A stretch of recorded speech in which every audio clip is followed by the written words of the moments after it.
love history. Did your wife keep her maiden name? Man, I tried to call you. Did you change your number? What you wearing? You smell good. Thank you, thank you, thank you, thank you. Muchos thank you. Anthony Castrovince joining us as the pen is mightier on this Tuesday with what I think is an annual column. Anthony, correct me if I'm wrong here, and it's a very well-placed exercise this time of year because sometimes we forget about what happened as recently as October, November, December. So Camps are open, players are in uniform. Remind us of the biggest surprises of the off-season. Yeah, I'm going to keep writing this column as long as people keep surprising us, and they do. And let's start with the Giants, because this is way back in October when they announced the hiring of Tony Vitello as their manager. And I think that, that caught a lot of people off guard. I would say that, so many teams are hiring like former players who have never managed a game at any level before. So at least Tony Vitello has, he's called a head coach in college, but at least he has managed a baseball game before, inserted players in and out of the lineup and the mound and whatnot. But obviously, this just speaks to how more closely connected the college game and the major league game have become. You see like the Trey Savages and Paul Skeens of the world, Nick Kurtz, going from college one year to superstardom the next. But this is where things are headed. That symbiotic relationship, and Tony Vitello is the most striking example of it. Yeah, no, you nailed that one. I want to ask you about Dylan Cease.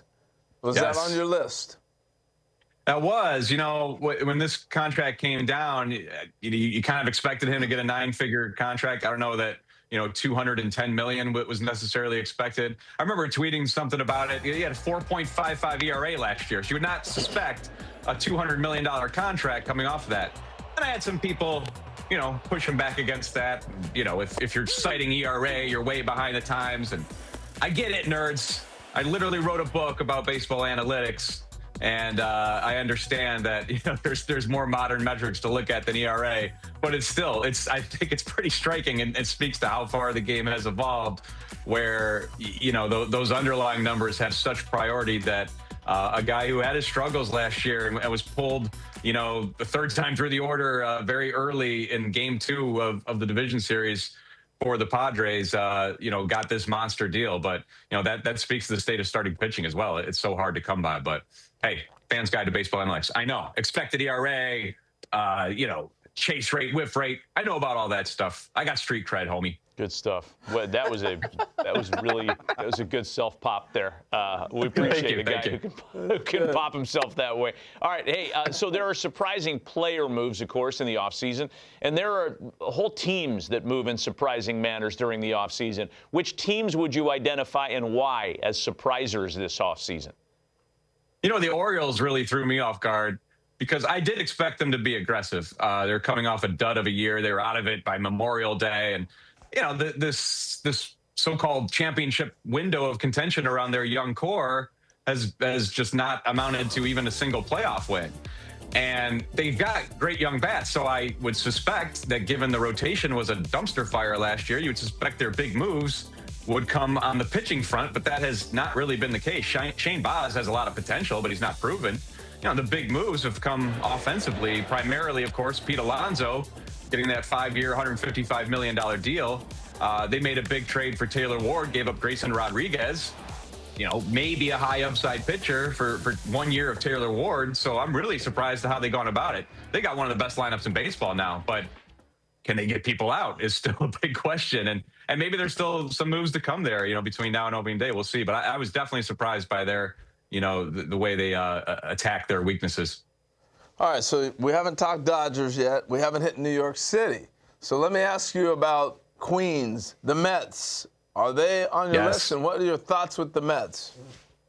Yeah, definitely on my list. Turned over 30% of the roster, which, again, given the way they fell on their face last year, you would expect some big changes. But yeah, I think they surprised a lot of us with how they went about it, where they didn't even make an offer to Alonso.